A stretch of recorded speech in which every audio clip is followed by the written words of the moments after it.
Big breaking న్యూస్కి స్వాగతం. తెలంగాణలో మరో 1,200 కోట్లు పెన్షన్ల కోసం కేటాయింపు.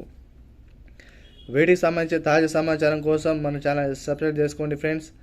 తెలంగాణలో ఉన్న ఆసరా పెన్షన్ వాహులకు ప్రభుత్వం అయితే భారీ బడ్జెట్ అనేది కేటాయించడం జరుగుతుందని ప్రాథమిక సమాచారం.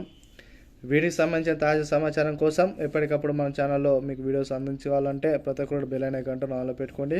బెల్ అనే గంటను ఆన్లో పెట్టుకునే ముందు ప్రతి ఒక్కరు సబ్స్క్రైబ్ చేసుకోండి.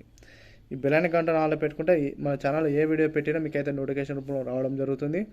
తద్వారా మీరు వీడియో చూడడానికి అవకాశం అయితే కనిపించడం జరుగుతుంది. కాబట్టి ప్రతి ఒక్కరు కూడా బెల్ అనే గంటను ఆన్లో పెట్టుకోండి. ఈ వివరాలను మీకు సవివరంగా మీకు అందించబడుతుంది. మరో 1,200 కోట్లు పెన్షన్ల కోసం కేటాయింపు.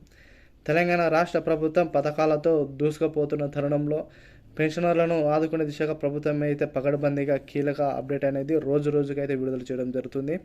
ప్రభుత్వ ఉద్యోగులకు 1000 కోట్లు ఏ విధంగా రిలీజ్ చేయడం జరిగిందో పెన్షనర్లు కూడా 1,200 కోట్ల బడ్జెట్ అనేది రిలీజ్ చేయడం జరుగుతుంది. మరి వీటికి సంబంధించిన కీలక అప్డేటు అదేవిధంగా జీవో సంబంధించి అన్నీ కూడా ప్రభుత్వం అయితే విడుదల చేయడానికి అవకాశం కనిపిస్తున్నాయి. ఉద్యోగులకు సంబంధించి కూడా జీవో 78 ప్రకారం కూడా వారికైతే డబ్బులు అనేది విడుదల చేయడం జరుగుతుంది. డిఏ విషయంలోకైనా ఇది వర్తించనుంది. అదేవిధంగా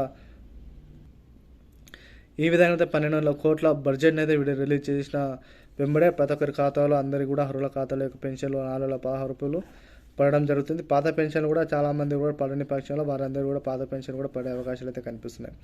ఏది ఏమైనా పెన్షనర్లకు తెలంగాణ పెన్షనర్లను ఆదుకునే దిశగా ప్రభుత్వం అయితే ఆలోచన చేస్తూ ఉంది. మనం గతంలో వీడియో చూసుకున్నట్టయితే దీనిలో హెచ్ఐవి బాధితులు అదేవిధంగా డయాలిసిస్ బాధితులు కూడా పెన్షన్లు కూడా తీసుకునే అవకాశం అయితే కనిపిస్తుంది. మన గతంలో హెచ్ఐవి డయాలిసిస్ బాధితులు ఎవరైతే ఉన్నారో వారికి 2,016 రూపాయలు జమ చేసిన విషయం అందరికీ తెలిసిందే. హెచ్ఐవి పేషెంట్లు కూడా దాదాపు 2,016 రూపాయల కోసం 13 మంది దరఖాస్తు చేసుకున్నారు.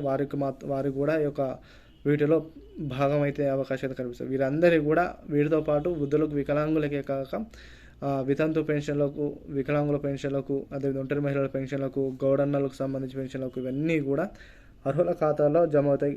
అయితే వీటిని లిస్ట్ అనేది ప్రభుత్వంకి వచ్చిన వెంబడే అందరూ కూడా పడే అవకాశాలు అయితే కనిపిస్తున్నాయి. ఏది ఏమైనా పెన్షన్లకు ఇది గొప్ప శుభ పరిణామంగా భావించవచ్చు. ఇటువంటి తాజా సమాచారం కోసం ఎప్పటికప్పుడు మన ఛానల్ సబ్స్క్రైబ్ చేసుకొని మన ఛానల్ వాచ్ చేస్తుంటే బెల్ అనే గంట ఆన్లో పెట్టుకోండి. షేర్ చేయడం మర్చిపోకండి. Thank you all.